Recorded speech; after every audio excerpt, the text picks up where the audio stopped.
What's going on there, YouTube? Welcome back to another comic book video.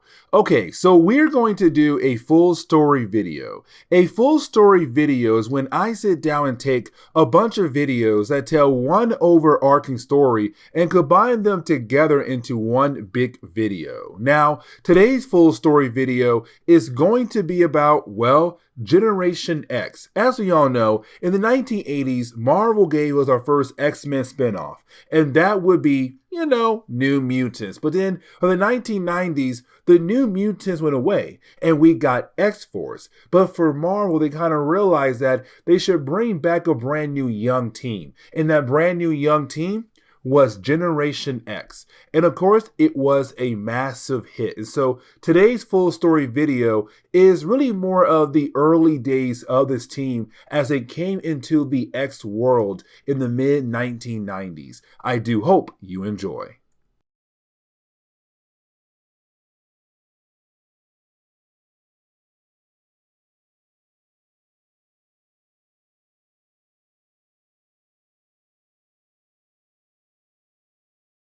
Okay, so we have finally reached that point where we can go ahead and get into our coverage over the Phalanx Covenant storyline. Now, honestly, this is a very huge moment for us, guys, because we have been covering a lot of different X-Men content on the channel, and you guys have been loving this. But when it comes to this crossover, it does have some lasting effects on different characters in the world of X-Men comics. Now, before we dive into today's storyline, there is something else I do want to say. So I'm going to have 3 videos being used as a way to cover the entire crossover. And here's the reason why. Because back in 1994, when it came to Marvel Comics doing this crossover, they took this crossover and said, you know what? Let's go ahead and break it up into 3 different sections. And each section is going to be used to tell its own personal story. So for example, in this video, we're covering Generation Next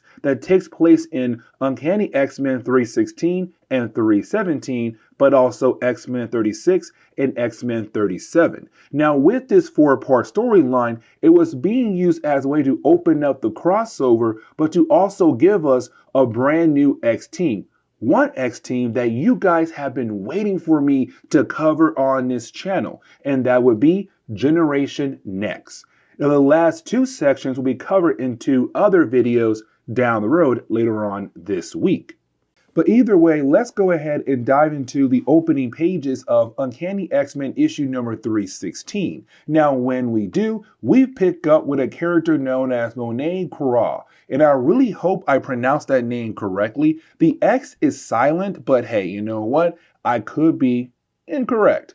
Either way, when it comes to Monet, she'll become one of the members of the new X team coming very soon on the channel, Generation X. But here's the thing. Okay, so this is Monet technically, but not really. There's going to be a whole lot of retcons coming for her character down the road in our coverage over the X-Men. And really, one of those retcons will appear in the next series we're going to cover very soon on the channel. But either way, with Monet, she's with her bodyguard, and apparently her father has sent her away. Now, we don't know why, but apparently something happened to her twin sisters and also her older brother. Now, while you have her and her bodyguard talking to one another, that is when they are confronted by one of the Phalanx. Now remember, the Phalanx are a hive mind that's currently being controlled by a character known as Stephen Lang. And really, I'll talk more about him here in a moment. But for right now, just focusing on Monet, she's watching her bodyguard trying her best to fight against the Phalanx here. But this one Phalanx was able to just take out her bodyguard, grab Monet, and then disappear just like that. That was just a prologue. So now we are able to go ahead and dive over to the school of Charles Xavier. Now, by this point, Banshee is in charge of the school. Not completely, like he's just watching over the place while Charles is gone. Because Charles went over to Muir Island to help out Moira Taggart, to find a cure for the legacy virus that's killing off mutants and now humans at a very fast rate. And so while he's gone, Banshee is in charge. Now, here is the thing, because we do pick up with Storm and Iceman running some tests on Emma Frost. Now, when it comes to Emma Frost, she had a big storyline going on in the 1990s, kind of leading up to this moment right here, where she'll become one of the teachers for the next X team. And let me explain, because in the early 1990s, you had this new organization called the Upstart organization being able to kind of put Emma Frost in a coma thanks to their battle with her, the X-Men, and the Upstart organization. Now, recently, she was able to come out of her coma, but when she did, she had discovered that most of her Hellions, her old students, have been killed off. Now, there's still 2 or 3 alive, but again, most of them have been killed off. But either way, she had been staying with the X-Men. And so right now you have Iceman and Storm just running some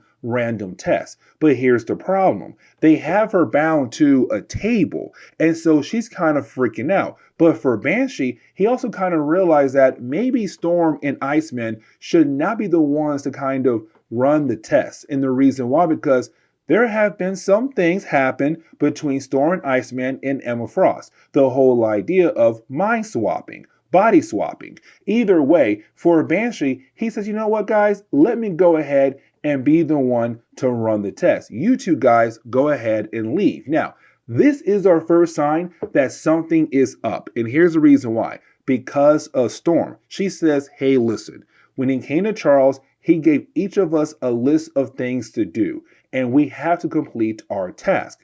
I would hate the idea of being a naughty one. Now, using the word naughty for Storm is kind of weird. And so for Banshee's all like, that's weird. But for us readers, we're like, something is up. That is not Storm at all. But for Banshee, he has no way of proving that something is up. But you do have Storm go ahead and kick him out of the lab. But right after being kicked out of the lab, you then have Banshee get a call from Cyclops and Jean Grey. Now, these two characters are going to play a role in later stories when it comes to the Phalanx Covenant. But for right now, it's them saying like, hey, Banshee, we're looking for Charles. And the reason why, because we might have a cure for the legacy virus. The problem is Charles is not there. Charles is at Muir Island. And so for Cyclops and Jean Grey, it's more of like, okay, cool, you know what? We'll go ahead and head over there to go see Charles and talk to him about this cure. And you have Cyclops tell Banshee to tell the rest of the X-Men where him and Jean Grey are heading off to. But things continue to get even weirder, because we do pick up with Archangel. And when he appears and confronts Banshee, he is very upset about the idea that Banshee had answered that call. Because the Archangel, he feels like Banshee should not be answering any calls at all, because technically he's no longer an X-Men. That right there is an X-Men job. Now again though, this is another sign that something is going on here, because Archangel is just straight up rude towards Banshee, like does not care about him at all.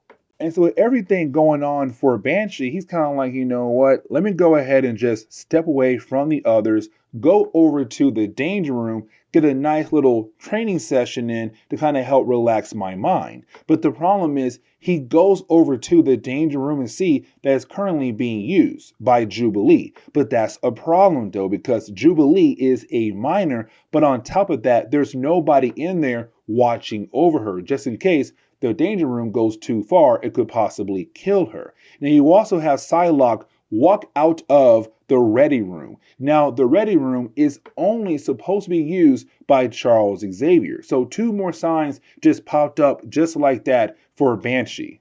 And so with all these different signs just popping up left and right, for Banshee, who used to be an agent for Interpol, kind of realized there's something going on here. And so he walks into the Ready Room and he finds Gambit and Bishop. Now, these 2 characters should not be in there at all. And the whole idea of them working on Cerebro makes things even crazier. Now, you could possibly say maybe Bishop, the guy from the future, could possibly be working on Cerebro. But Gambit, there's no way. And so for Banshee, it's kind of like this is getting weirder. But you also have Banshee give them a test saying, hey guys, you know what? it's such a great thing that Charles is able to walk again, and you have Bishop confirm that Charles can walk again. The problem is, Charles can't walk at all.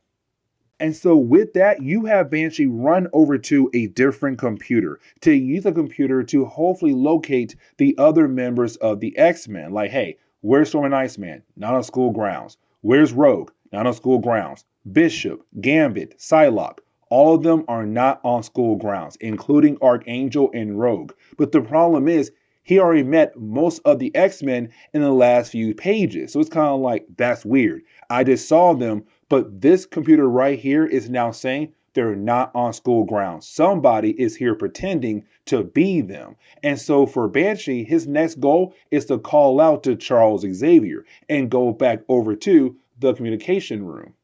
But once he does reach the room, he realized that somebody had taken part the entire room. And so unfortunately, he is not able to call out to Charles Xavier. Now, come to find out, it was Beast who had, well, taken everything apart. And you have Banshee lie to Beast saying like, oh, I just wanted to go ahead and make a call out to Moira McTaggart to say good night to her. Now, here's the thing. Those two characters are together, but not really. They were kind of going through a rough patch, but at the same time, in our last Excalibur video, we saw her kiss Charles Xavier, so it's kind of like, will those two stay together or not? Who knows? But either way, for Banshee, he's kind of like, okay, things are getting worse and worse. Let me go ahead and leave before something else happens to me.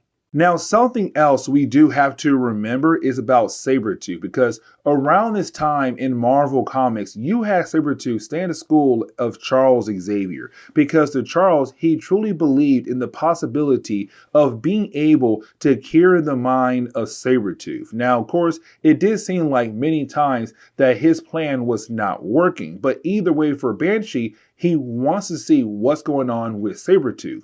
But when he does, he sees Rogue right now guarding his cell. And so for Banshee, it's more of like, that is weird, because most times we're not here trying to watch over his cell. And so you have Banshee being able to realize once again, this is not Rogue. And so you have Banshee use his sonic scream as a way to break down Rogue, or the fake Rogue, to show us that this is a phalanx, which means every single person we saw so far, they all have been phalanx pretending to be the X-Men. Now, real quickly, I kind of want to explain what the phalanx are by this point in Marvel's timeline, because by this point, we don't know much about them. And really, there's going to be later stories down the road that retcons the whole idea of what the phalanx truly are. By this point, though, we're kind of left to believe in the possibility that Stephen Lang was trying to create a better version of the Sentinels. And of course, he made the phalanx. Techno-organic beings that have the ability to absorb humans and turn those humans also into phalanx as well. But here comes the big problem. You see, for the phalanx, they are not able to absorb mutants and turn them into phalanx at all. And the reason why? Because they're mutant DNA. And so that is why the X-Men are not here right now. It's the phalanx right now trying their best to figure out what is in the mutant DNA that prevents them being able to be absorbed and be part of the hive mind of the phalanx. And so with the X-Men being gone, it's just Banshee, Sabretooth, and Emma Frost on their own to fight against all these different members of the phalanx right now. Also Jubilee, but she's knocked out because she was in the danger room. Now, something else we have to talk about when it comes to the phalanx is that they have the ability to adapt to your attack. So yes, your attack may work the first time against them, but after that first time, they are then able to adapt to your attacks and be able to get the edge over you. And so for Banshee, he realized what he has to do to go ahead and get away from them, which is blow up the place. Except before he is able to do that, he has to call up Charles Xavier. Now, unfortunately, he's not really able to talk to Charles, but he does send a message over to Charles on Namir Island. That message right there will lead over to book 2 of this storyline of this crossover. Either way, you do have Banshee, Sabretooth, Emma Frost, and Jubilee being able to get away just in time before the entire school got blown up. But after doing that, you have Banshee say, listen, the Phalanx were able to get access to a file we had on the next generation of mutants, which means sooner or later the Phalanx will be going after them as well. We need to protect them. Again, we are leading into the next series, Generation X, but that just ends the first chapter of book 1. But now we have to jump over to X-Men issue number 36. Now, when we do, we are picking up with the Phalanx trying their best to convert Monet into a Phalanx as well. But again, she is a mutant. Now, she is one of the mutants that was in that file when it comes to the next generation of mutants. But either way, for the Phalanx, they're trying their best to convert her, but unfortunately, they can't do that because of her mutant DNA. Now, for Stephen Lang, the man's in charge of the Phalanx right now, but he's now beginning to realize that he might be losing control over the Phalanx, where they're no longer being used as a way to go after mutants, that right now they're possibly trying to go after humans as well. And that could become a major problem for Stephen Lang and also Cameron Hodge. But now we have to jump over to St. Louis. Now, when we do, we pick up with Everett Thomas. Now, Everett Thomas is better known as Sync. And you see, for Sync, he has the ability to tap into other people's powers as long that he is near them. And so for Sync, when he walked outside this morning, he had released a sonic scream. And the reason why, because Banshee was nearby. But when he did that sonic scream, it did shatter all the windows in his building. And of course, it did freak out the cops. Now, while you have the cops on their best to figure out what in the world is going on with Everett, that is when you have the Phalanx arrive. Now, luckily for Everett, Sabretooth and Banshee were there and being able to work together to protect him from the Phalanx. Now, Jubilee and Emma Frost, they're also there as well, but they're somewhere else. We have Emma Frost trying to use her power kind of watch out for different things happening in the area. But while you have the two ladies there, they are then confronted by more members of the Phalanx. Now, we have to jump over to a different character who will become very important for the Generation X series. And that would be Paige Guthrie. Now, Paige Guthrie is better known as Husk in later comics, but she is the younger sister of Cannonball. Now, we have not officially learned what her powers truly is by this point, but here's the thing. She is a mutant, and so you had the Phalanx going after her because, again, that file they were able to get from school of Charles Xavier. So in a matter of 2 pages, they were able to get her and take her away back to their base. But now getting back over to Banshee, Sabretooth, Emma Frost, Jubilee, and also Sync, you have them trying their best to fight against the Phalanx. The problem is, like I said earlier, the Phalanx are able to adapt to your powers after you had used your powers against them. Now, when it comes to Sync, he does have the ability to use your powers to its full potential. And so you have Emma Frost basically use her powers to tap his mind into Jubilee's mind so that he could see how her powers should truly work. And so once he was able to see that, just like that, a massive explosion was used as a way to take out all the Phalanx in that area. But then you have Stephen Lang appear. Now, this is the X-Men, or really Banshee and Emma Frost, finding out who's behind this attack, the attack of the Phalanx. It is Stephen Lang. But here's the thing, Stephen Lang is not really there. It's him right now just being able to project himself through different members of the Phalanx. Now, this is also a callback to the early days of our coverage over the X-Men. You see, a while back when it came to Jean Grey's sister Sarah, she had just disappeared out of nowhere. And that was like one plot line that was just never solved. We're kind of left to believe in the possibility that she was kidnapped or possibly killed off. Well, you have Stephen Lang say, yeah, no, she's dead. I took her and I killed her. You're kind of like, wait a second. That's just wild to be used as a way to wrap up that loose end from a long time ago, because that was back in like X Factor issue number 12. But it's Stephen Lang trying to prove a fact here that he knows everything about each member of the X-Men, including Jean Grey. Now, it's also Stephen Lang saying like, hey, by the way, I have Paige Guthrie, the other girl that you are currently looking for, the next person for Generation X. I have her and most of the others with me as well. Like basically, I won this battle already, Banshee. But you did have everybody realize that Sabretooth is now officially missing. And the reason why, because yes, he was a prisoner of the X-Men, but for Banshee, he had a device on his wrist that would allow him to control Sabretooth if he needed to. Well, that device got damaged. And so for Sabretooth, he was able to take off the rest of the gear that they were using as a way to control him and just disappear just that easily. And so now he's out there in the wild again for unknown reasons.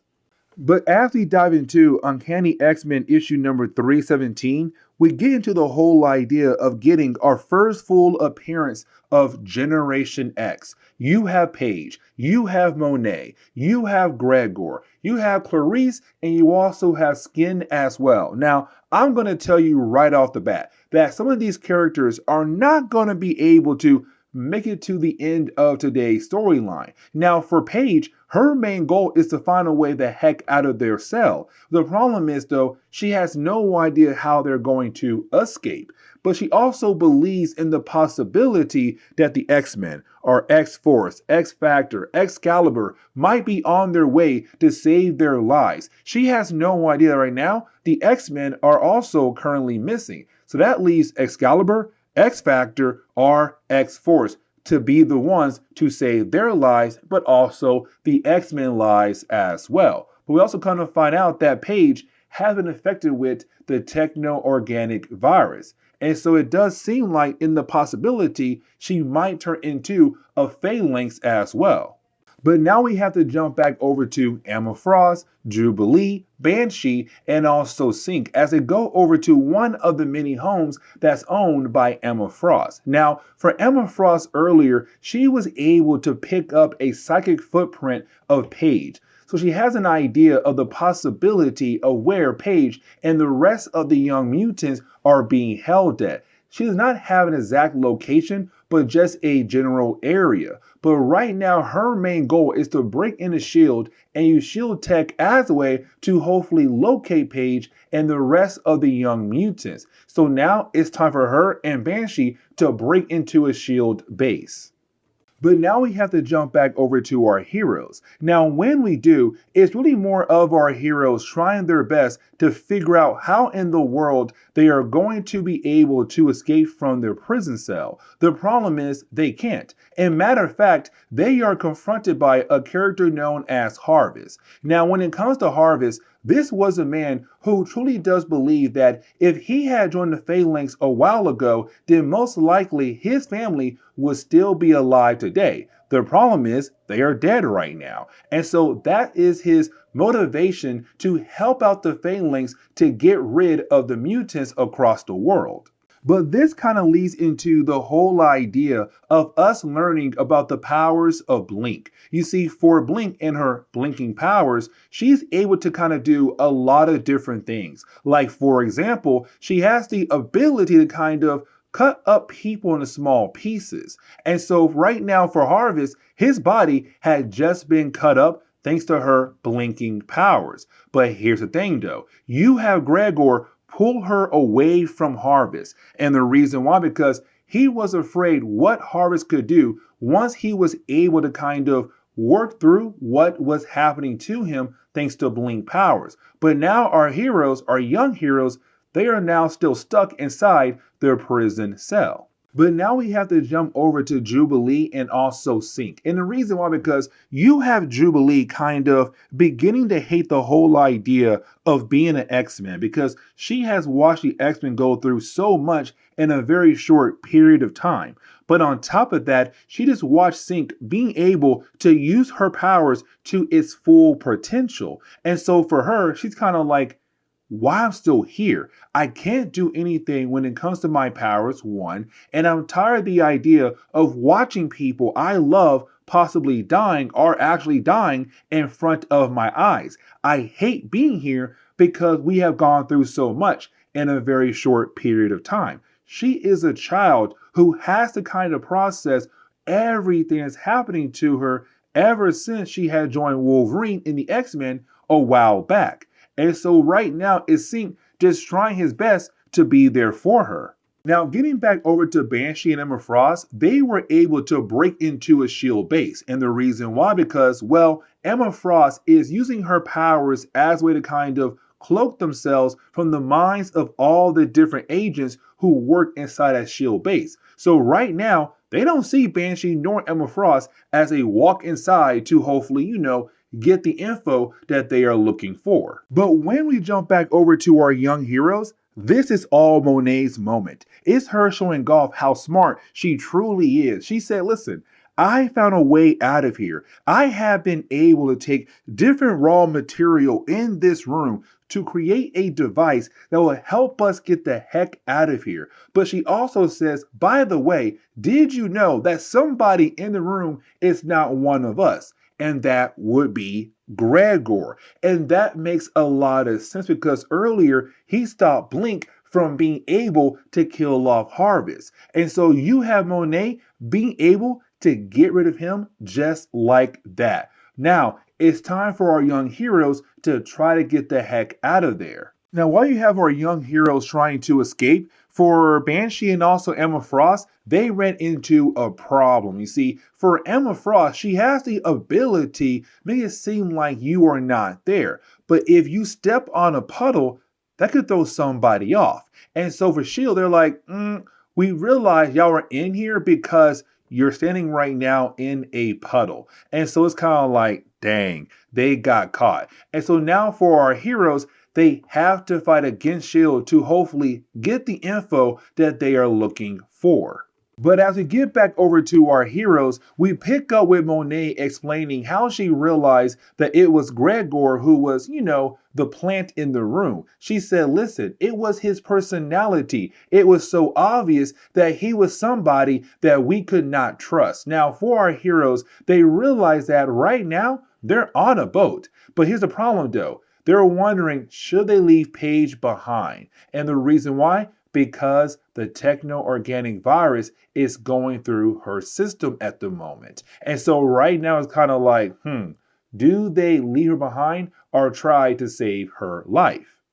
And so now we are able to get into the final chapter of book one, where we pick up with our young heroes still trying their best to escape. They're now fighting against different members of the Phalanx. Now, for Blink, we also get a better look of her powers once again, where she's then able to teleport out of her situation, where she did have a Phalanx holding on to her, but she was able to teleport away. Now, when she did that, something else happened to the Phalanx that was holding on to her. Like, it began to freak out. And you did have our young heroes being able to take that one down. But the problem is, as soon as they did that, more members of the Phalanx began to appear once again, coming after our young heroes. Now, luckily for our young heroes, help is on the way. You have Sync and also Banshee trying their best to sneak their way onto the boat to hopefully save the rest of the young heroes. But while doing that, we jump over to Jubilee and also Emma Frost. And for me, this is a great moment for Jubilee because you have her being able to use her powers against Phalanx that took a form of rats, which honestly is pretty nasty, but you have Jubilee being able to use more power than she usually does. And for Emma Frost, she realized what's going on with Jubilee. It's the whole idea that she's afraid of hurting somebody. It's her saying, I understand you now. Like, you're just scared of possibly using your powers to its full potential and possibly hurting somebody, which honestly is okay to be scared. But at the same time, you still need that type of power when it comes to tight situations like we are in right now at this moment. But getting back over to our young heroes, they have now officially been cornered by Harvest. So it kind of seems like, okay, Harvest is going to be able to possibly kill off our young heroes. This is a problem. But then at the very last second, you have Sabretooth appear. Now, when he does appear, it's him showing us how crazy wild he is. Because this man is saying, you know what? There's no way I'm going to allow you to hurt these kids. Instead, I'm going to go ahead and try to rip off every single piece of your body, Harvest. And so right now, it's Sabretooth going against Harvest. Now, luckily for Sabretooth, you also have Banshee there as well. So with the combination of those two guys, they were able to take down Harvest for the time being. Now, after doing that, you didn't have everybody being able to regroup. But then for Sabretooth, he realized there's something wrong with Paige. And of course, we already know the whole idea of her having the techno-organic virus. And so you have Sabretooth go out of his way to slash the body of Paige, seeming like he had just, well, cut her badly enough that she could possibly die. But no, in reality, we kind of find out what is her mutant ability. The whole idea that she's able to, well, shed her skin. And so when she did that, that got rid of the techno-organic virus that was going through her body at the moment. Now, you have seen kind of realize like, hey, the Phalanx, they have the ability to adapt to our attacks, right? So that means Homeboy's not down yet. And correct, he is not, because you didn't have Harvest being able to get right back up and the battle continues on. And so you have our heroes trying their best to take him out. But this all comes down to one character being that character to be able to defeat Harvest. And that would be Blink once again, because it seemed like her powers is the only way to officially stop the Phalanx, or at least Harvest at the moment. And so you have her go out of her way to use her powers once again to go ahead and like cut up Harvest. Except this time, there's nobody to hold her back. Unfortunately, she also gets cut up as well by her own powers. And so you have her and Harvest just fall to the river as small little pieces. And so we're left to believe that right now, she is dead. And technically, she is dead for the time being. She does come back like 10 years later in comics, but she's also replaced by a different version of her from the Age of Apocalypse. But this is where we're gonna end today's comic book.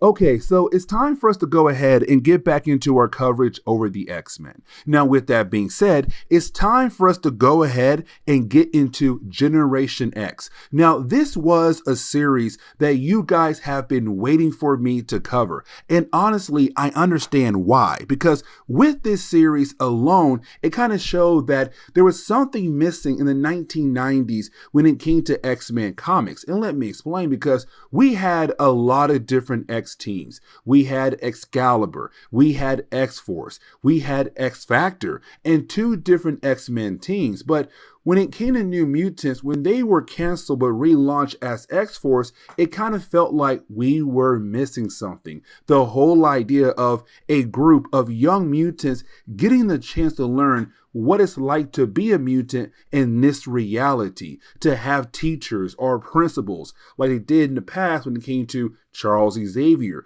or Magneto leading the New Mutants. So we're kind of bringing back the whole idea of a group of teenagers being an X-team in the world of Marvel Comics. But it was also Marvel saying like, okay, it's time for the next generation. And for me personally, the fourth generation. The first was kind of like the first class X-Men, Cyclops, Jean Grey, Iceman, Beast, and also Archangel, or Angel back then. But then you have the second generation, Wolverine, Nightcrawler, Storm, Colossus, Shadowcat.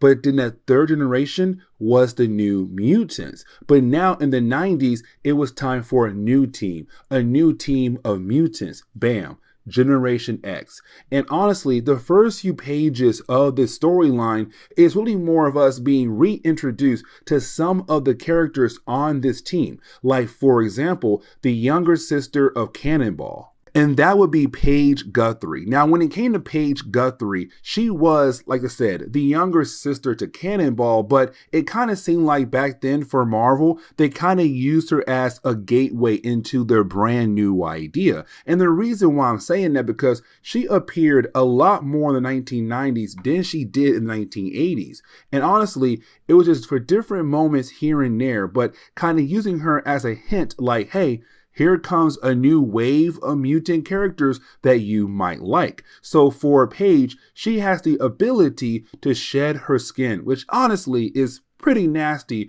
but at the same time kind of cool. Now for the next person, that would be Jubilee. Because we have to remember, for Jubilee, the only reason why she had left the X-Men, because in the middle of the Phalanx Covenant storyline, she had realized what her powers could truly do if she was really able to tap into her full potential. And the only reason why she knows what her power could truly do, because there was another character known as Synch. Now, when it comes to Synch, he has the ability to copy other mutant powers. And so when he had used his powers to copy her powers, he showed her like, this is what your powers can truly do if you were able to tap into their full potential. And so she left the X-Men to join this team to kind of learn more about her powers to become a better mutant. And the next one we're going to meet is a character known as Monet. Now, when it comes to Monet, I said in an earlier video that this is not the real Monet,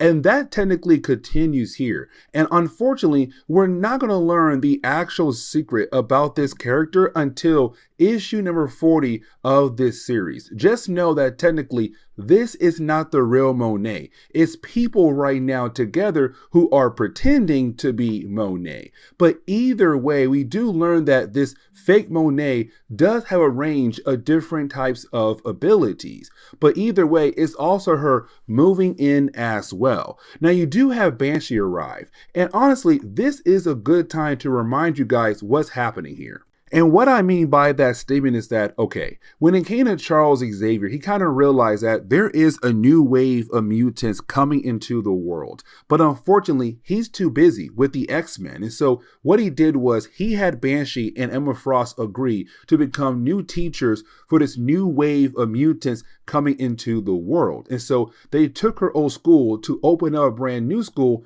under Charles Xavier's name. And so with that being said, all these new mutants are going to this new school: Jubilee, Husk, Monet, and a few other characters. Like, for example, the character known as Chambers. Now, when it comes to Chambers, he just got a letter to join Charles Xavier's brand new school. But also, Chambers is a very cool character, and let me explain. See, when his powers have first manifested, the bottom part of his face and the top part of his chest was blown off. And so to replace those missing parts, it's now just psionic energy there, pure psionic energy. But here's the catch. You see, he's now able to use that energy in different types of ways. But also, with his face now being gone and, well, his chest as well, he no longer has the need to eat, sleep, or even drink. But on top of that, when it comes to his blood, it still flows normally throughout the rest of his body.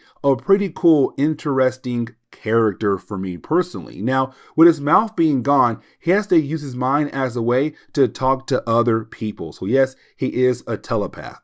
Now, we do also get reminded of two other characters who are part of this team. One character we already talked about, and that would be Synch, the mutant who has the ability to copy other mutant abilities. Now, for Skin, he is a tad bit different. And guys, let me tell y'all, I don't like Skin. I don't know why, but when it comes to Skin, he has the ability to stretch out his skin. It is truly nasty and messed up. But for Skin, we see him and Synch right now in this school's version of the Danger Room to kind of learn more about their abilities. So after a few pages, you do have all the characters being able to kind of regroup in this new version of the Danger Room for the school. So we're now getting our first full look of the brand new X team, Generation X. Now, with every brand new X team, we always get some kind of brand new bad guy added into the X world. So getting our first look of Implate. Now, unfortunately, we don't learn much about this character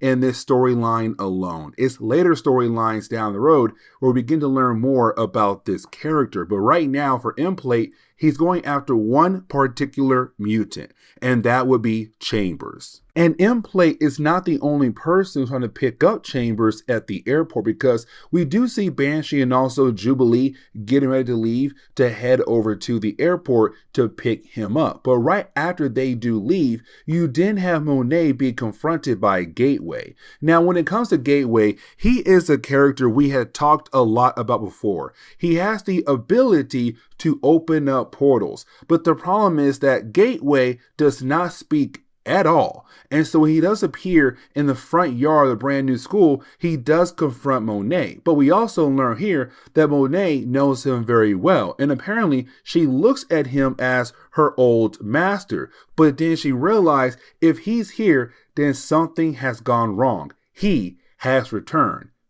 But now we have to jump back over to the airport. Now, when we do, we're focusing on Implate. Now, when it comes to Implate, we do learn about a few of the powers that he has. So, like, for example, he has the ability to kind of appear in two different dimensions at the same time. And when he does that, he's able to phase through different people or different things around him. But also, he goes unnoticeable, so people can't realize that he is actually there. Now, when it comes to Implate, he also has the ability to detect other mutants around him. So, for example, when he walks into the airport, he realized this old man is also a mutant as well. But then we learn another ability that for Implate, it does seem like he has to feed off other people. And so once he does find Chambers, you have Implate try to feed off of him. But luckily for Chambers, the new team is there to help out, Generation X. The problem is for Implate, he has another ability, the ability to take other people's powers and try to use them against other people. Now, for Implate, he didn't realize that for Chambers, he has a huge amount of power. So yes, you did have Implate earlier being able to absorb a good chunk of the energy from Chambers. But again, for Chambers, he is pure psionic energy inside his body, a huge amount. So yes, you took a small portion, but not all of it. And so you have Chambers and the different members of our brand new X team here being able to fight against Implate. Now, luckily for Jubilee and also Sync and Banshee, the rest of the team does arrive in time to help out. So you have Skin, Monet, Husk, and also Emma Frost, because Gateway was able to open up a portal to allow our heroes to teleport right over to the airport. And I really thought like, okay, cool, everyone is here. We should have some cool battle happen now between our heroes and Implate. And technically, we don't get that. Like, yes, you do have Husk go in and try to fight against him, but she does get injured by him. Now, you also have Monet try to go in there as well to take down Implate. But luckily for Monet, you had Emma Frost use her powers to stop her from going after Implate, with the possibility that she might get hurt as well. And also, you did have Implate being able to leave, but we're kind of left to wonder, what is his end goal? Like, why in the world was he truly going after Chambers for? And also, is there other mutants out there that he might go after? Now, we do learn here that for Implate, with that battle against our heroes, it did took a lot of energy out of him, except when he goes back to his place, thinking that he still has somebody to feed off of.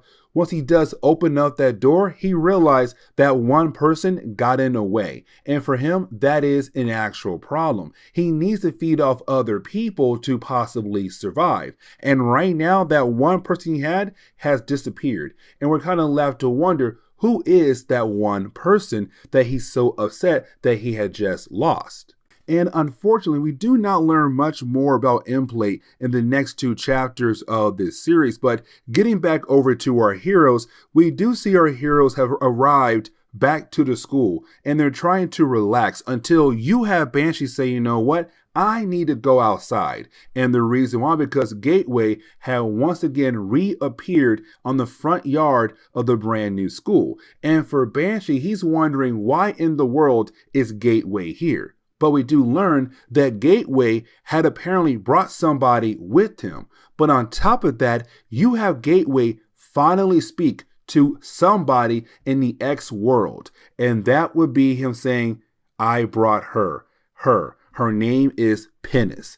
And so we get our first look of another new character when it comes to our brand new X team, Pennis.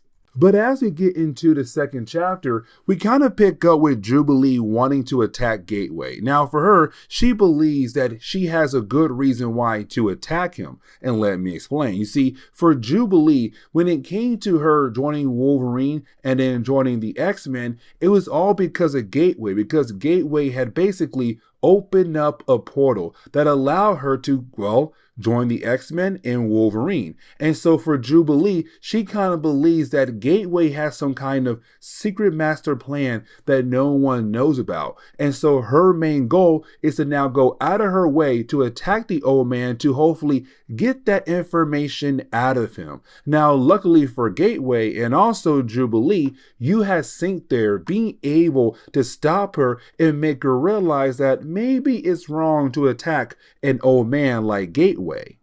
But now we have to jump over to Emma Frost and Banshee. Now, you have Emma Frost going out of her way to kind of bandage up Banshee's hand. And the reason why, because between the second chapter and the first chapter, you had our hero try to move Pennis over to the med lab.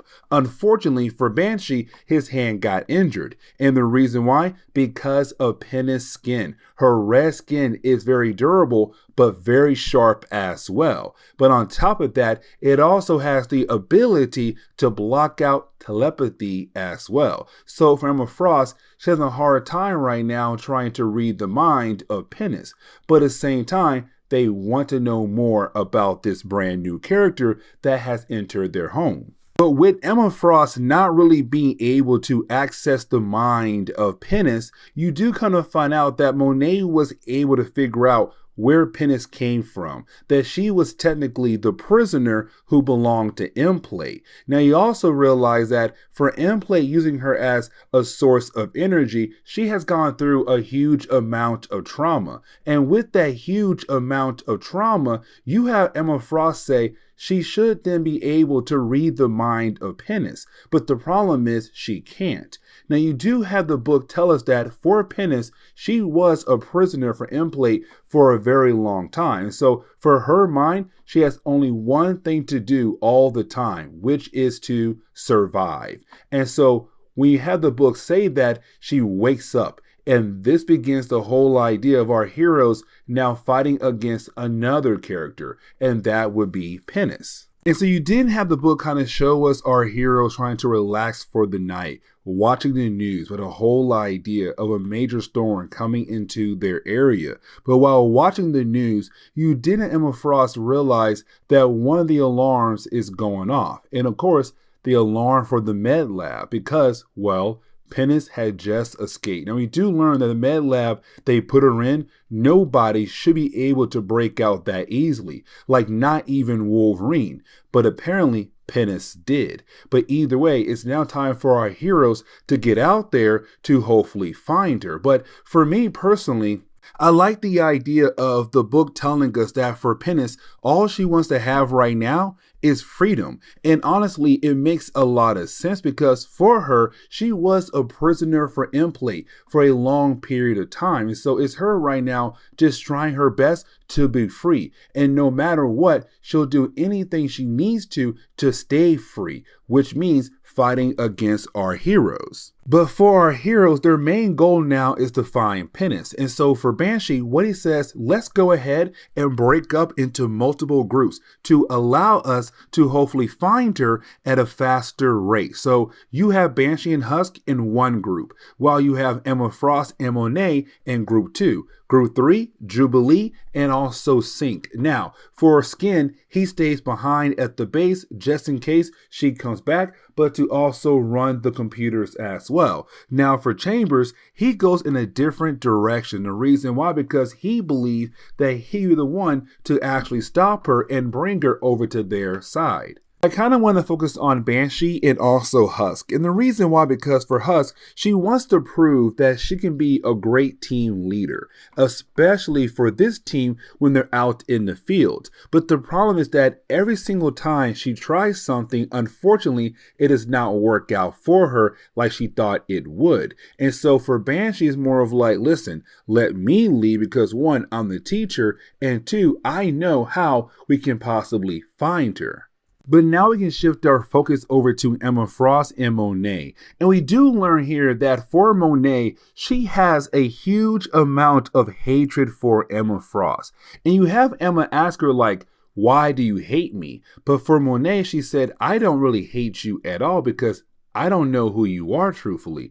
Honestly, when I had decided to join Charles Xavier's school, I joined because of him, not because of you. But I will admit a few things about you I don't like at all. Like, for example, what you wear. And so for Emma, she's wondering, like, what in the world is going on in that girl's head? Like, why in the world does she hate me so much for? But for a brief moment, we have to jump over to a different location, and that would be Monaco. And the reason why, because we do pick up with a supposed assassin trying their best to kill off the president of that country. Unfortunately, when he goes to shoot off the president, his armor falls off his hand, and that is a major problem. But also, this is a small hint of the return of a certain character we have not seen in a very long time when it comes to our coverage over the X-Men. But getting back over to Banshee and also Husk, they're still trying their best to find Pennis.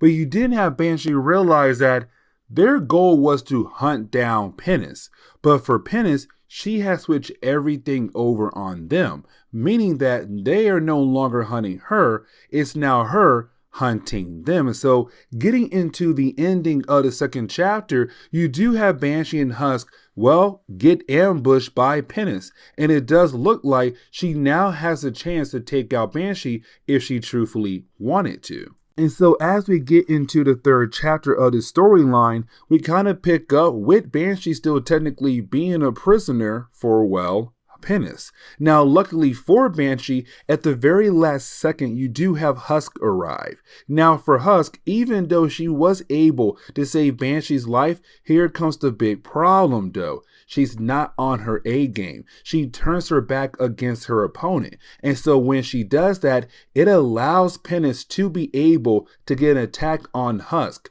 And the question is right now, if Husk turns back to normal, will that scar still be there? And if it is, there is a possibility that she might bleed to death. Now, you do have Banshee try his best to jump back into the battle, but unfortunately, Pennis disappears just like that.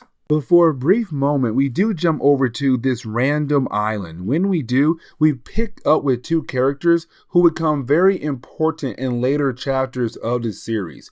That would be Cordelia and also Mondo. Now, unfortunately, we don't get the chance to learn more about these characters in this storyline, but a hint of the idea that down the road, they could become very important. But now we have to jump back over to the school. Now, when we do, we're going to focus on Jubilee and Sync trying their best to help out with this situation. But the problem is that they technically can't, because with Sync, yes, he does have the ability to copy other mutant abilities, but they have to be close to them. But also, when it comes to Pennis, her skin is very durable, where it has the ability to block out most of the powers of Sync. So yes, he was still able to copy her abilities, but not completely. But either way, he was able to protect him and also Jubilee. Now for Pennis, she does disappear. And so for Banshee, he tells the two of them, hey guys, listen, I need y'all to go ahead and go back to the school, but to also take Husk with you over to the med lab. I'll be the one to hunt down Pennis and to hopefully stop her. Now, for a brief moment, we do jump over to another character, really one we saw in the last chapter, the one that was trying to kill off a president. But earlier we saw that his armor began to fall apart. And we come to find out that that person was actually Orphan Maker. And so we are beginning to see the return of Orphan Maker and also Nanny. And I will explain those characters in a later video when it comes to our coverage over Generation X. But now we have to jump over to Emma Frost and also Monet. And you have the two characters being able to, well, chase down Penis. And they were able to capture her. Now for Emma, her main goal now is to use the powers of Monet to kind of juice up her powers a tad bit more to allow her to break through the skin of Penis to finally read her mind. Because remember, her skin has the ability to block out people from reading her mind. And so when it comes to Emma Frost, she's trying her best once again, but unfortunately, she gets a huge feedback and still not being able to read her mind properly. Now you do have Banshee arrive, and when he does arrive, he does attack Monet and also Penis. And the reason why, because he realized that she had woken up, and with her waking up, then most likely she could have hurt Monet because, well, Penis does have some very sharp claws. Now you do have the story begin to wrap up very quickly here. And the reason why I'm saying that because when it comes to Penis, she does run into Chambers. And when it comes to Chambers, he does use his psionic energy to kind of calm down Penis, but to also show her like, listen, you are not the only monster out here in the woods. Like, look at me. I am also a monster as well. And so with that, it kind of showed Penis that there's other people here who are just like her. And it calms her down very easily to allow the new team to kind of just bring her in like, hey, sit down and let's try to work things out to figure out who you are and how we can actually help you. So after all of that, you now have our heroes being able to relax, having our heroes now being able to recover. Now, with all that being said, before we do in today's comic book video, there are two things I do want to say. The first is that the next video is going to cover a winter special for this team. Number two, after issue number 4, the series was stopped. And the reason why, because of Age of Apocalypse. All the X books had stopped until that storyline was officially done. When it was, you did have all the X books being able to resume again. And so the same thing went down for Generation X. But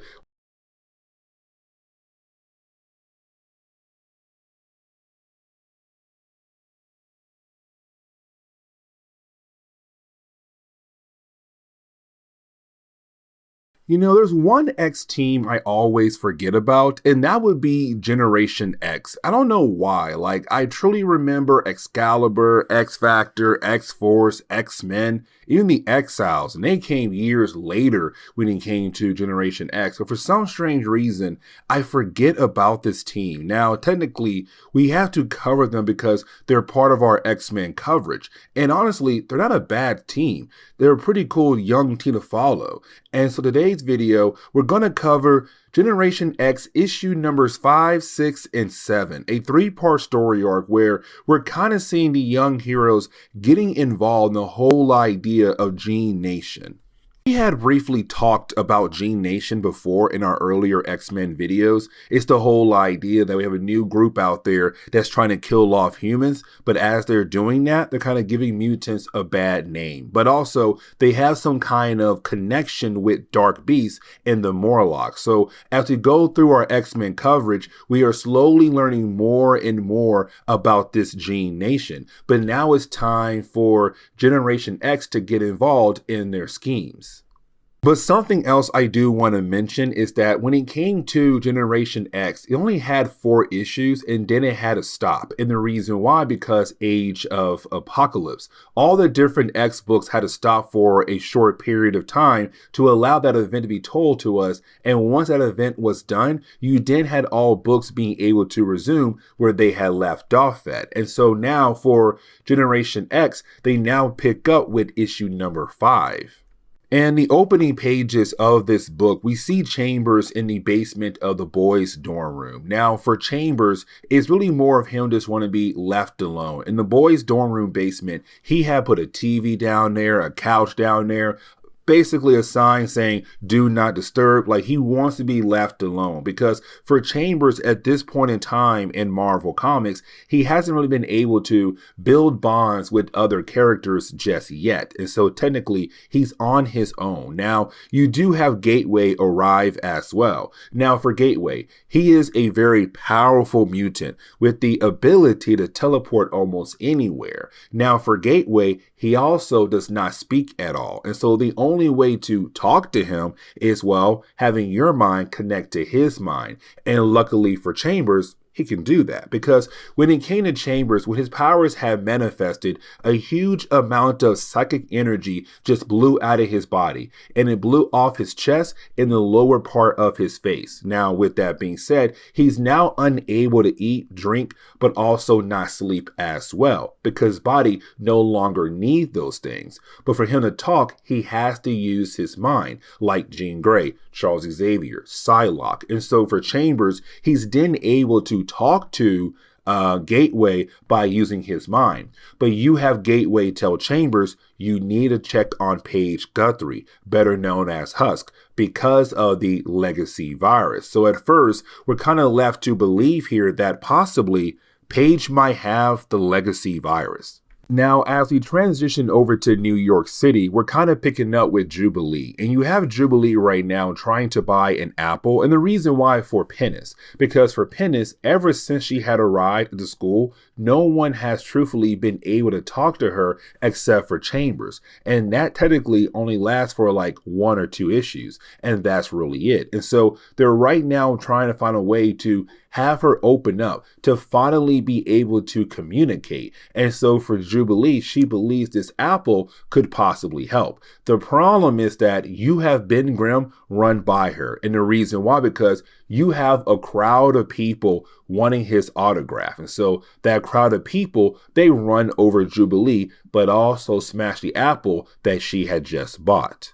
But either way, we do see 4 students of the Generation X team on their way over to Emma Frost's office at her company's building. The problem is that out of nowhere, you have Monet to stop moving. And so for Skin, Sync, and Jubilee, they're unable to move her, because with her powers, it makes her invulnerable. And so they have a hard time pushing her and kind of wondering what to do with her, because she's not talking, she's not moving. It's kind of strange. But then out of nowhere, you have this random guy appear. Now, apparently, this random guy knows Skin very well from his previous life. And he also tells us that him and a few other people back in LA, they believe that Skin had possibly died because he had just randomly disappeared. No one knew what exactly happened to him. Now, for Skin, he wants to have a one-on-one conversation with the guy. And the thing is Skin saying, listen, you cannot tell anybody that we both know that I'm still alive, because I don't want anybody to know that I'm still alive. But if you decide to tell anybody, just know I will use my powers on you, and you're going to hate that very much. And so we're kind of left to wonder, what was Skin up to in his previous life before he had joined the team? Now, back at the new school for Charles Xavier, you have Banshee, one of the 2 instructors of the school, trying his best to get Penance to open up to him. Because again, ever since she had arrived, unfortunately, nobody except for Chambers has been really able to communicate with her. And so right now, it's Banshee kind of wondering, maybe it's a language barrier. And so for Banshee, he has been trying to read different books on different languages to kind of see what language she actually speaks. Now, he does stop for the day. He goes inside the kitchen, and when he does, he realized that she had followed him, but also she wants an apple. And for me personally, it kind of shows that piece by piece, by day, is her opening up to almost every single person at the school. But right now, starting off with Banshee for today. Now, getting back over to the students who are making their way over to Emma Frost's company building, we do learn here that they had left Monet behind in the middle of the city, just like that, to move on with their day. And also, you had Emma Frost basically send a driver to pick them up. And that driver did pick them up and delivered them over to the company's building. The problem is that as soon as they entered the garage, there was a loud boom sound. Now, for our young heroes, they get out of the vehicle to realize the front of the vehicle has been completely crushed. The driver is also dead. It gets even worse because also there were a bunch of bodyguards in that one particular part of the building. They're all dead, but also pinned to the wall. Now, for our young heroes, they realize something is going on here in the building and Emma might need their help. But you didn't have Frost contact the young kids to say, do not come up here at all. Matter of fact, go get help. Call the X-Men now. But of course, for our young heroes, they're gonna do the exact opposite. Now, we do learn what's going on with Paige Guthrie, better known as Husk. It's the whole idea that no, she does not have the legacy virus. It's more of she's scared of the legacy virus. You see, thanks to Trish Tilby telling the entire world about the legacy virus, you now have everyone kind of freaking out, especially mutants, because they heard this virus kills off mutants just like that, left and right. It is also now going after humans as well. And so for Paige, it's really more of her, one, being drunk right now, but two, also kind of expressing that she does not see the purpose of life anymore, because now you are talking of the possibility of dying from a virus. So why in the world should she try to study? Why in the world should she be an X-Men? Like, what is the purpose of life? And so for Chamber, it's him right now kind of like, man, I don't want to get involved. But at the same time, he realized she needs somebody in her corner at the moment. Now, for the students who are trying their best to save their teacher, Emma Frost, while they're in the elevator going up, out of nowhere, they're then confronted by a character known as Hemingway. Now, for Hemingway, he's technically part of Gene Nation. Now, by this point in our coverage over the X-Men, we have no idea what Gene Nation truly is. All we know is that it's some kind of spin-off from the Morlocks. And they look at the Morlocks as their ancestors, but also they're being led by Dark Beast, a character from the Age of Apocalypse timeline. Now, with all that being said, for Gene Nation, they came here for one particular mutant, really two, Emma Frost and another character known as Leech. And we know Leech very well from the early days of X Factor. But either way, you do have our young heroes being able to use their powers on Hemingway to send him away for the time being. But right after doing that, you have our heroes turn around and realize there is a child in that room with them, and that would be Artie. Now, we have not seen Artie in a very long time. Like, I want to say at the tail end of New Mutants leading into X-Force. When it comes to Artie, he is a mutant that cannot communicate normally. Instead, he has to use psychic images as a way to talk to other people. And so right now is him trying to communicate to our young heroes. But apparently he saw some messed up things before coming here, but we have no idea what he's trying to tell our young heroes. Either way, they still have a mission, and that mission right now is to save Emma Frost. Now, as we jump into issue number 6, we're kind of getting into some more information about Gene Nation, because when it comes to Hemingway, he's with Marrow, the actual leader of the nation, who's right now having Emma Frost as their prisoner. Now, things get a tad bit crazier because you have Marrow say that her and her crew, they came from a different dimension. But let's not forget that technically they are a spin-off of the Morlocks. Now, the reason why they are here in New York is not just for Emma Frost. It's also because of Leech. Now, Leech was a Morlock. He was there on the day most of the Morlocks were massacred, thanks to the Mutant Massacre storyline, where you had the Marauders go down there to kill off a huge chunk of the mutants in there. And so Leech was able to get away, but he hid. Now for Leech, here's the thing about him. He has the ability to cancel out other people's powers.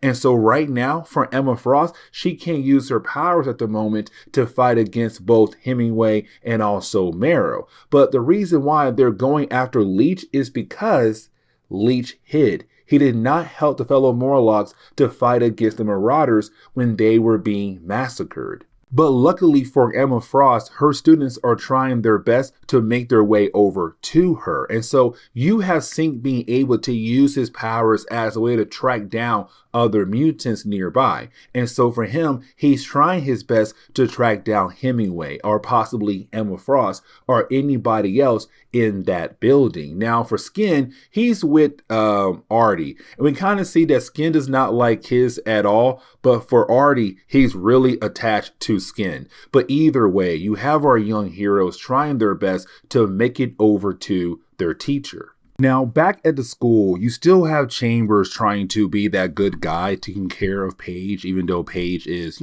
currently drunk. And so while you have Chambers trying to help her back into her room, we kind of see the two characters getting close to one another to the point where you have Paige wanting to kiss Chambers. And this is going to lead into the ending of this chapter. And you're going to be surprised what actually happens when Paige tries to kiss him. But as we transition back over to Emma Frost, you have Emma Frost ask Meryl, like, hey, listen, why did you guys kill off that group of humans back in that building? Now, we saw that in an earlier storyline over in Uncanny X-Men and X-Men, where you had Archangel find a bunch of dead bodies. There were people who lost their souls to a character known as Vessel. Now, the reason why to Meryl, because they were humans, but also because they were still able to party and dance in the sunlight, unlike her ancestors, of course, talking about the Morlocks once again. Now, for our heroes, they're trying to figure out how in the world are they going to be able to save Emma Frost, because technically they can't at the moment, because with them now being in that room with Leech, their powers have also been canceled out as well. And so technically they're sitting ducks at the moment. But this kind of shows why Emma Frost is such a cool character, but also like why she's a teacher and they are the students. Because for Emma Frost, she lets Marrow and also Hemingway continue to talk about, why they are here. They're here to kill off humans because humans did bad things to their ancestors, but also they came here to kill off Leech because Leech was one of the few mutants who was a Morlock who did not help out other Morlocks when it came to the mutant massacre. But the thing is, while they are talking, you have Emma Frost. It's so messed up, but you have Emma Frost just knock Leech out by kicking him right in the face. But with Leech being knocked out, it now allows her to use her powers. She's able to be free. She's able to take down both Marrow and Hemingway just like that in a matter of seconds. Now, you have the students walk into the room kind of like, okay, cool, I guess the day is saved. Now, the question is, what do we do with them? Now, of course, you have some kids say, you know what? Go ahead and hand them over to the police. But you have Skin realize for Emma Frost, she has a different plan in mind, especially because she wants some payback for what they did to her, but also because what they did to security guards earlier in the storyline. Now, we kind of find out that Dark Beast is watching our heroes. And for Dark Beast, he kind of realized that he does not want to figure out who he is just yet or what the whole idea of Gene Nation is about. And so you have Dark Beast go out of his way to kind of blow up the building to hopefully kill off Emma Frost and her students, but to also kind of allow Marrow Hemingway to get away. Now, luckily for our heroes, they were able to, get away from the explosion before they were killed off. Now, at the very last second, you do have Monet reappear, and you have Monet kind of help out with the rescue and allow our heroes and Emma Frost to escape. But for Marrow and Hemingway, they also got away as well. But we're also kind of left to wonder, like, what's going on with Monet, because this is now the second time where she just froze in place, not being able to move nor speak.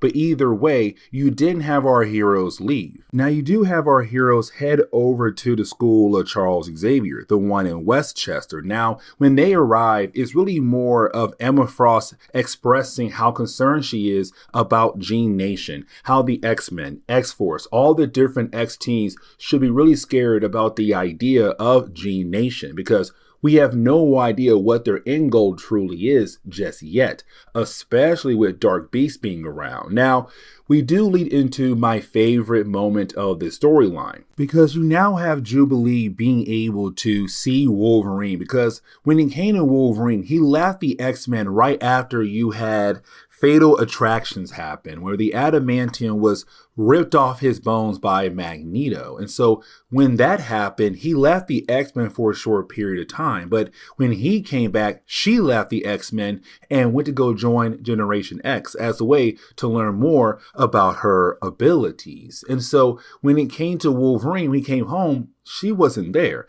This is the first time these two characters are able to talk to one another. And when they do, it's beautiful because they have that father and daughter-like bond with one another. And I know for a lot of fans out there, he has that bond with Kitty Pryde as well, and I guess Rogue as well. But for me personally, I feel like Jubilee and Wolverine truly do have that father and daughter bond. Kitty Pryde too, yes, but for me it feels like Jubilee is like a daughter to him for real. And also, in later books down the road, we get more examples of that. And so you have Logan Teller that he's proud of her like a father because of, her wanting to learn more about her abilities, to be able to use her abilities better to help out the teams down the road.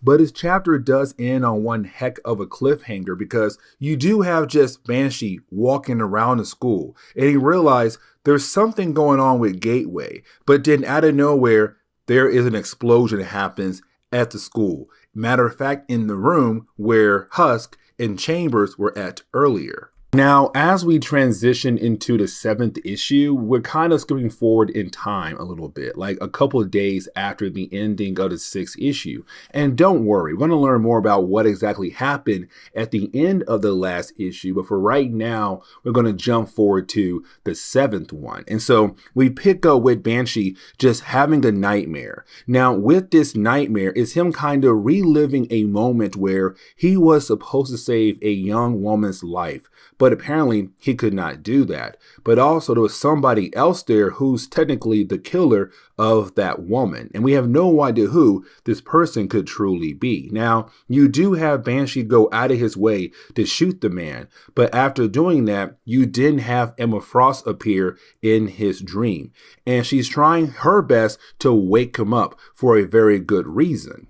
Because we learn here that Emma Frost and Banshee are currently living together. And here's the reason why. Because at the end of our last chapter, with that explosion, it happened in the girls' dorms. And so their dorms right now are being fixed up. And so unfortunately for Emma Frost, she had to give up her home to the girls stay in for the time being. But she moved in with Banshee. And so right now, the two of them are living together. But with them being so close to one another, when it comes to Banshee, with his dreams, it pulled her into his dreams because she is a psychic. Now, you also have Emma kind of ask Banshee like, hey, listen, is there something you want to talk about? And he says no. And so for her, she kind of moves on. But she also gives him a small glimpse of her, body with no clothes on.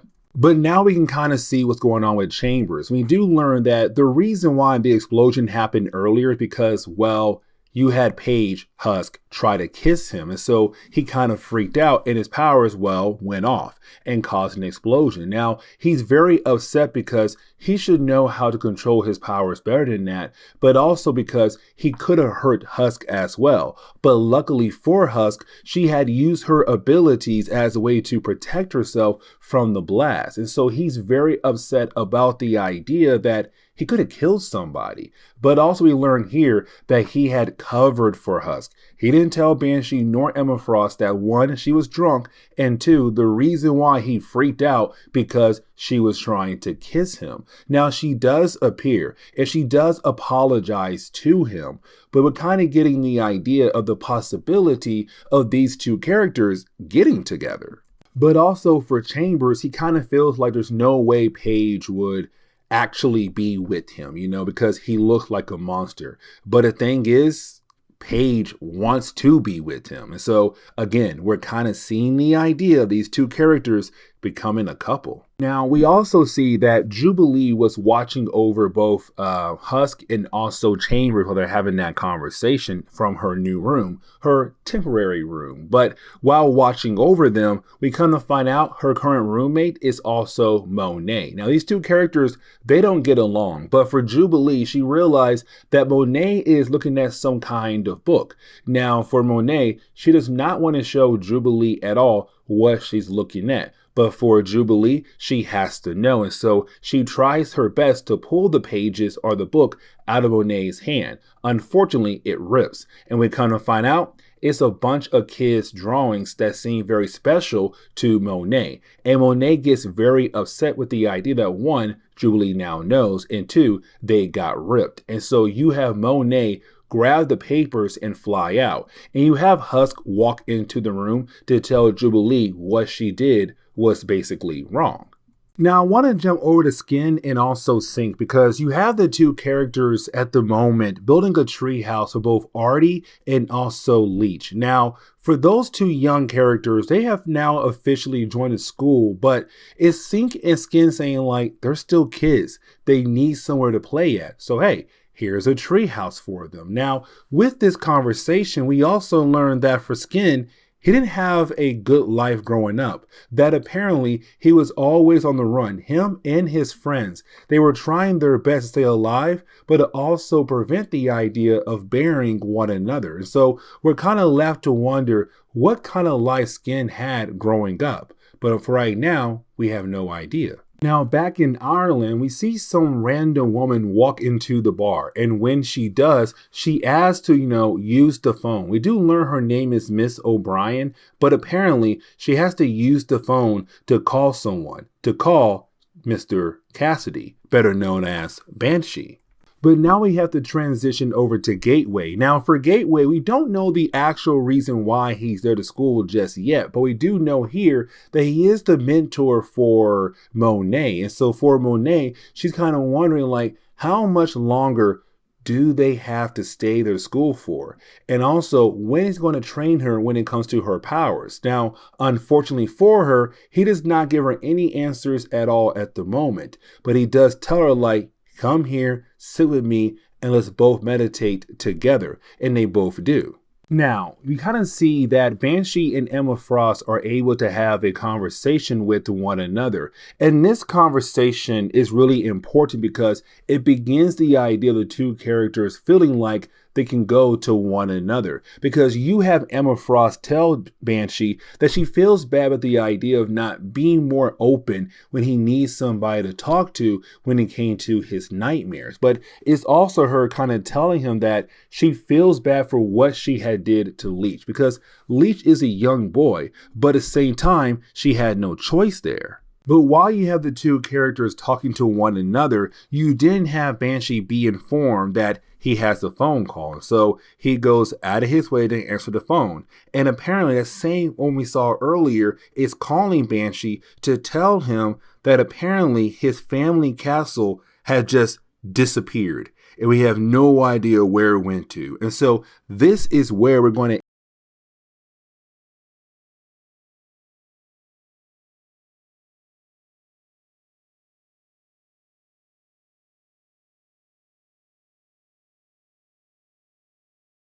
Okay, so it's time for us to go ahead and get back into our coverage over Generation X. Now, we're only covering a two-part story arc that takes place in issues number 8 and issue number 9. Now, this two-part story arc is literally picking up where our last video left off at when it came to Generation X. So the whole idea that Sean Cassidy, better known as Banshee, his family castle had just disappeared out of nowhere. He got a phone call saying like, hey, your castle is gone. We have no idea where it went to. And so as we get into the opening pages of the storyline, it's really more of us seeing our heroes arrive where the castle used to be at and kind of realize like, yeah, it's not there.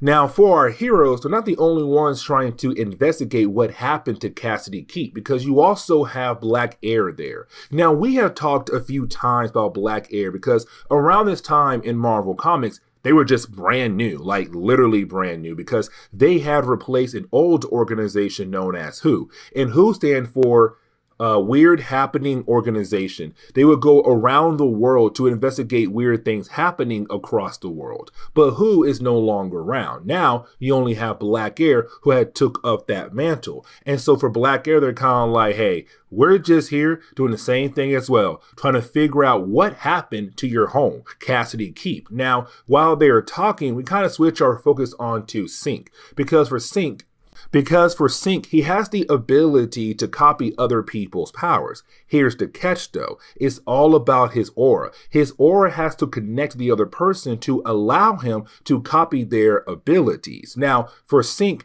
and the rest of the team right now, they're seeing this green mist. But for Sync, his aura is kind of showing him all these different images in the green mist of a different reality, a different dimension. And so for Sync, he's kind of wondering, what is his aura trying to tell him? But then out of nowhere, he does touch the mist. And when he does, he's pulled into it. Now, Chamber, he does follow Sync to hopefully save him. But unfortunately, Chamber is also pulled in as well. And so just like that, we had just lost two heroes in a matter of seconds. And you already know where this is going, because you do have the rest of the team kind of like, okay, we just lost like two of our teammates.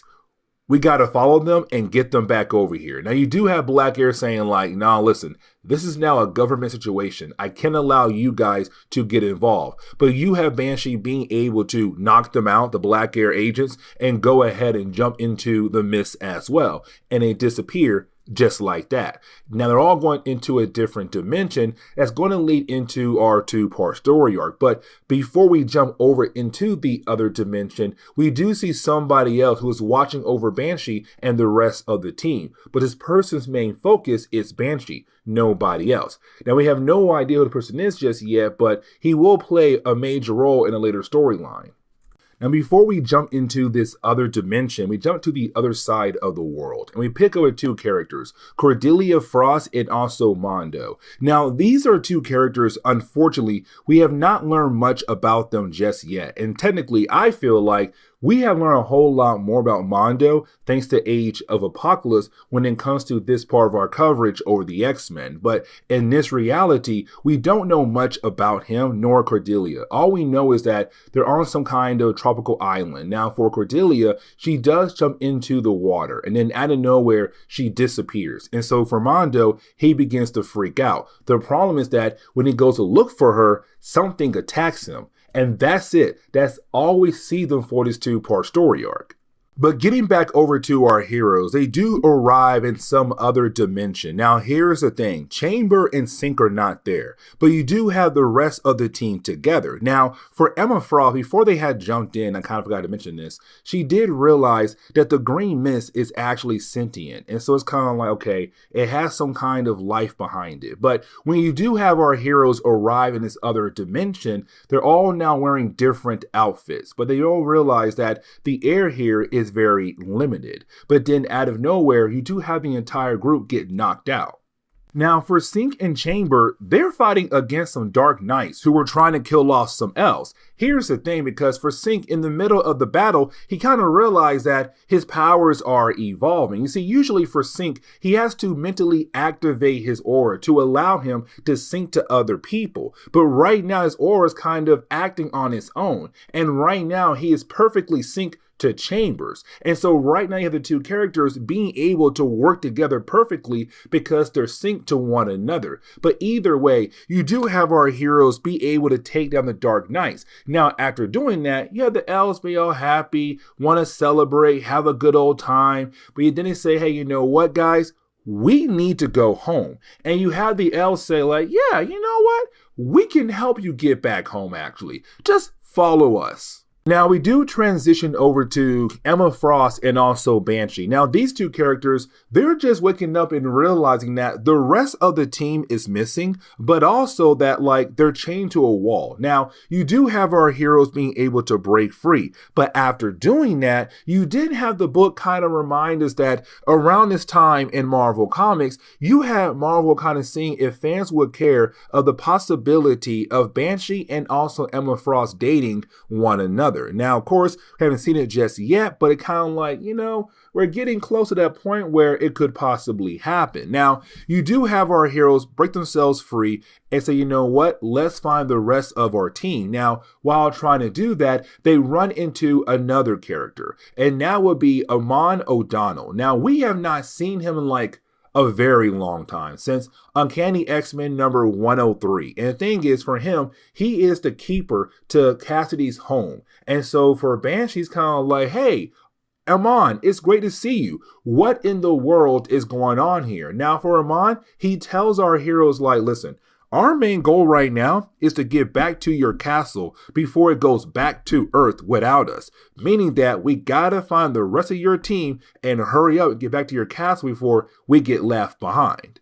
Now, for the rest of our heroes, they were taken away by a fairy known as Grande Dame. Now, for this fairy, her main goal is to save her dimension. And she says right now, her dimension is slowly losing life force. And the reason why? Because of the Glamour machine. And she says somebody has to fix the machine as a way to bring back the life force into this dimension. Now, she does try her best to trick our heroes by saying like, you guys are the chosen ones. I have this ancient scroll that shows that you are the chosen ones. Now for Skin, he realized that she is right now trying to play a game right now because the scroll was just freshly painted on by somebody, most likely her. But she said, hey, listen, you're right. I tried to trick you, but in reality, we do need your help right now. The only way to save this dimension is if that machine is fixed.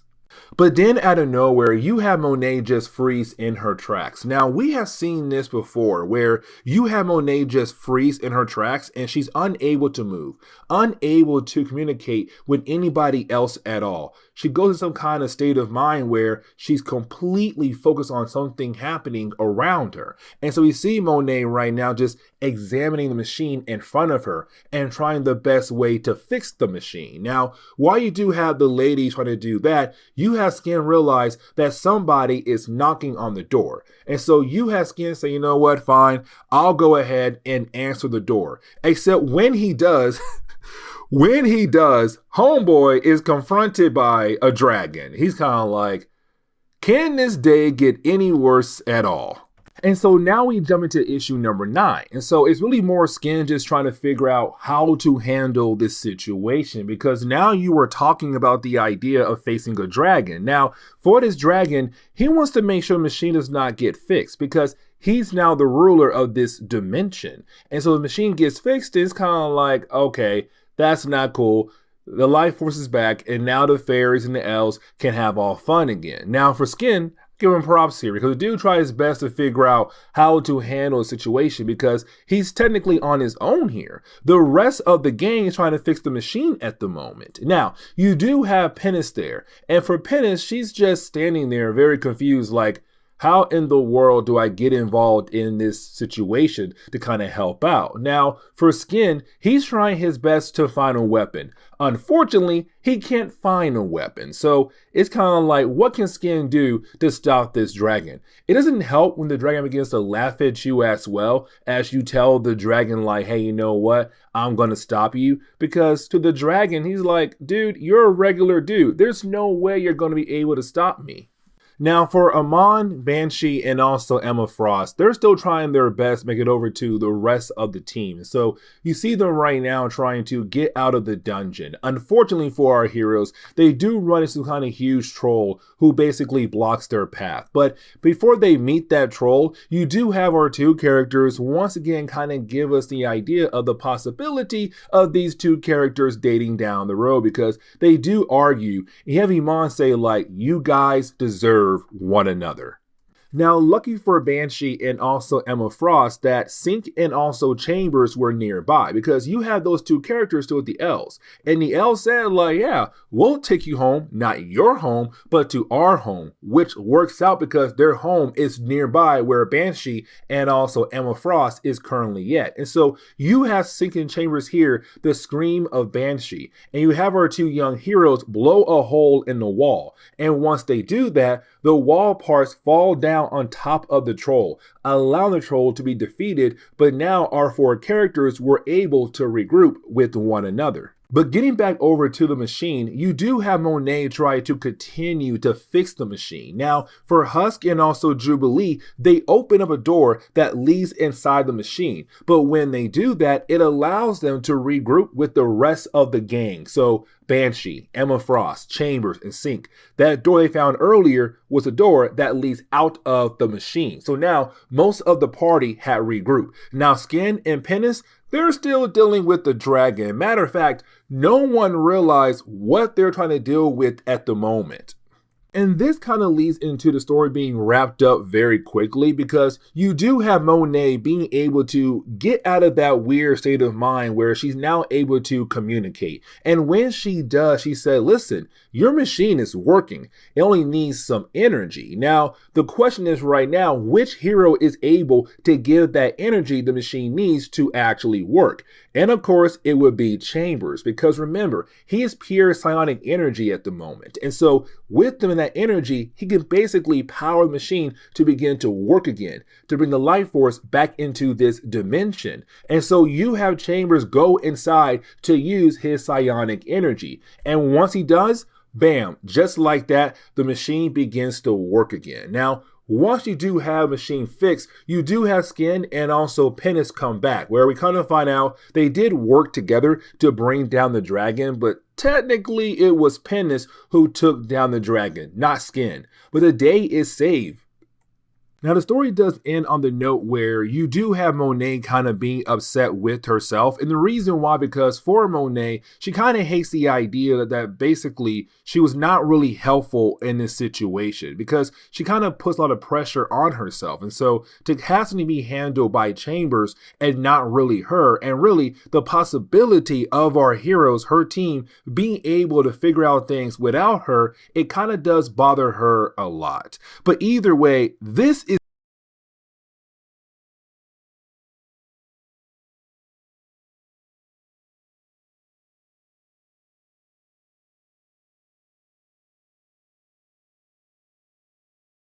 okay, so this might be a short video, and the reason why, because we're going to sit down and cover, well, Wolverine issue number 94. Now, technically, this is a team-up book, right? Like, it's a crossover. You got Wolverine meeting up with Generation X, and it's kind of cool to see Wolverine still be that teacher for a new age of mutants, especially for Jubilee. And we kind of had talked about this before when it came to our coverage over the X-Men.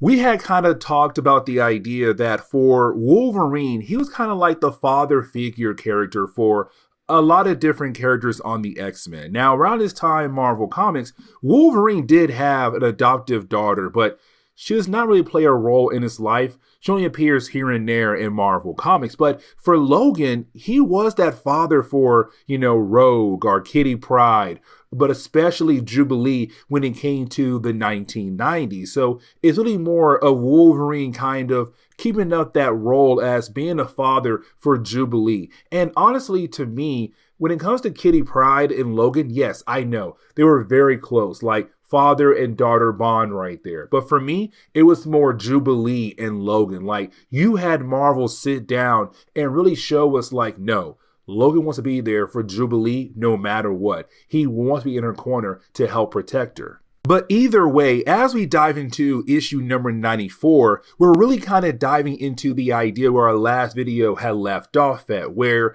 you had Cyber be broken out by the Dark Riders. Now, as we all know, the Dark Riders are currently being led by Genesis. Now, originally, they were being led by Apocalypse, the whole idea of survival of the fittest. The strong may live, the weak may die, the strong may lead, the weak must follow. And so, for the Dark Riders, they're technically strong, but they're following Genesis, the son of Cable, who's right now trying to replace Apocalypse. But either way, when it came to Genesis, we saw in one of our earlier videos that he had mentioned the fact that it's time for his next project. And his next project is, of course, Wolverine. And so we see him going out of his way to get different pieces together to kind of help him with this project. One of those pieces would be Cyber.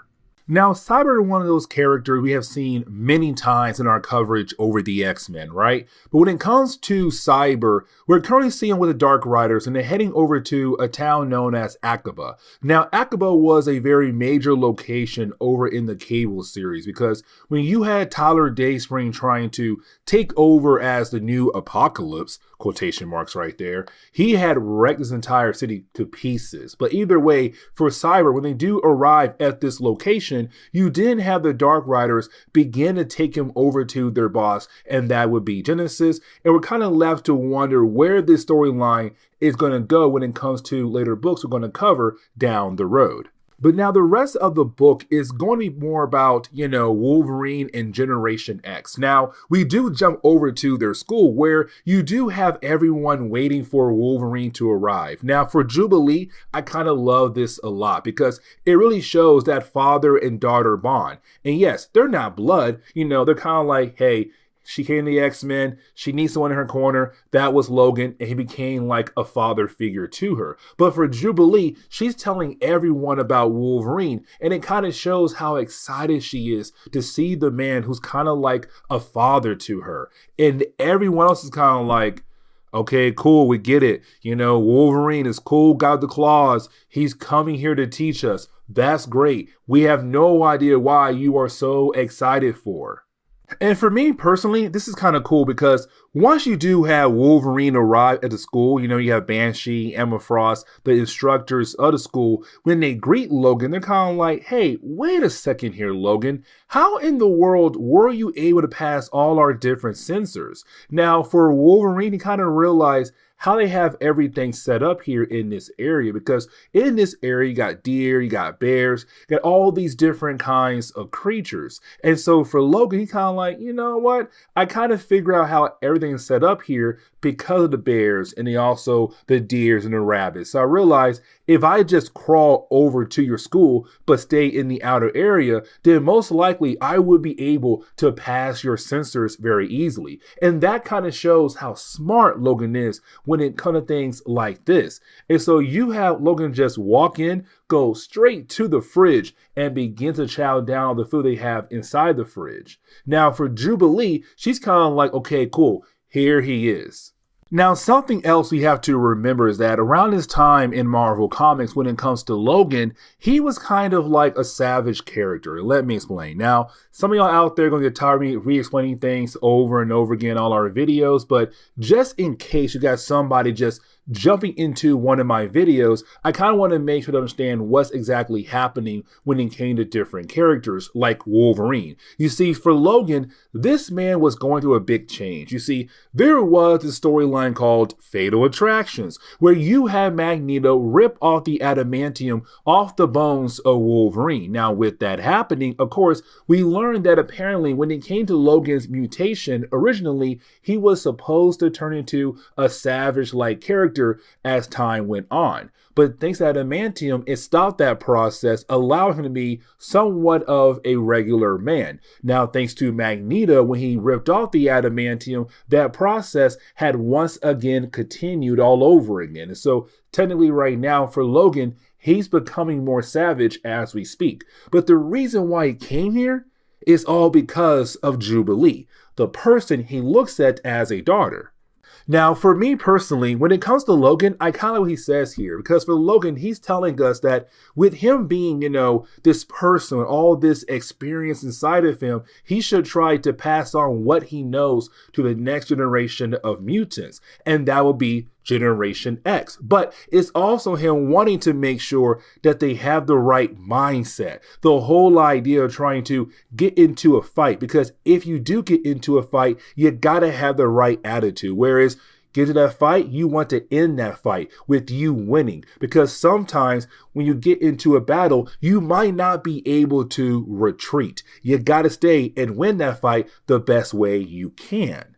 Now, the rest of the training session was supposed to be more of like Logan hiding in the shadows of the Biosphere. The Biosphere is kind of like the danger room for the X-Men, where for our young heroes, they use this as a way to train. Now, for our young heroes, they were supposed to find Logan. And the thing is, they do. But it kind of seems like they got lucky there because for Logan, in the middle of the training session, he kind of realized there's something inside the biosphere that should not be there at all. Now, at first, he begins to question Emma and also Banshee, kind of like, hey, I know that this whole biosphere is just like the Danger Room, where you're kind of able to create all these different kinds of simulations. But you have Sean and also Emma kind of like, what are you even talking about, Logan? And the thing is, Logan does not tell them at all. Instead, he says, lock this place down and do not allow anybody to go inside at all.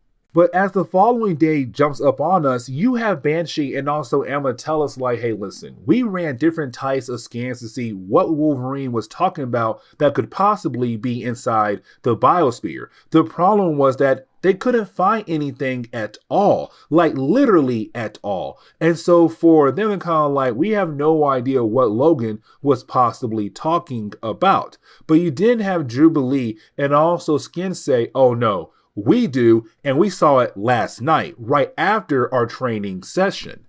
And so the rest of the story is really more Skin and Jubilee telling us what they saw last night. Because in the middle of the night, they heard Wolverine like go into the biosphere. They followed him and they watched him fight against some kind of creature better known as a token. Now, the token, what Banshee tells us, is the Raft of Death. And that's really it. And honestly, I tried my best to find more information about this token, but unfortunately with Google, I couldn't find much about it. But you do have Banshee kind of tell us that the way you had Wolverine get rid of the token was just being there. But for me personally, it's kind of like, no, him being there as a wild beast, a wild animal, being able to scare the token away, and the token left the biosphere. And that's really it. That's the ending of this book. And so yeah, guys, please leave me a like down below and subscribe. But guys, see y'all next time. Later.